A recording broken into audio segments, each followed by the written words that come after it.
আমি বর্তমান উপস্থিত আছি তিনসুকিয়ার শর্মা সুইটস নামে একটি হোটেলে, যেখানে প্রতিদিন রাত্রিবেলা যারা তিনসুকিয়ার জনগণরা বিভিন্ন জনেরা তাদের কাজকর্ম সেরে তারা এখানে আসে এবং প্রতিদিন তারা বিভিন্ন আলাপ আলোচনায় তারা মত্ত হয়ে থাকে। তিনসুকিয়ায় মানুষ মূল্য ট্যাক্স দিতে 2000 টাকা। আমাদের দুর্ভাগ্য যে আজ অব্দি ভালো বিধায়ক পেলাম না।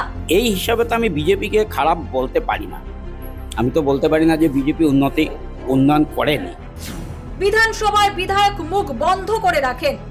তিনসুকিয়ায় পরিকাঠামোগত সমস্যা, মেডিকেল কলেজ তো আছে কিন্তু চিকিৎসক নেই। তিনসুকিয়াতে মেডিকেল কলেজ হয়েছে, হ্যাঁ হয়েছে, 50 বিঘা মাটিতে মেডিকেল কলেজ হয়েছে, কিন্তু সেখানে কোনো স্পেশাল ডক্টর নেই। জেলার 6টি বিধানসভায় কে এগিয়ে কে পিছিয়ে? অন্যান্য জেলার তুলনায় আসামের তিনসুকিয়ার কোনো উন্নতি হয়নি। চায়ের চুমুকে 26-এর চর্চা। কাজ হয়েছে, হয় নাই বলবো না, কিন্তু কাজটা চোখে দেখা যায়।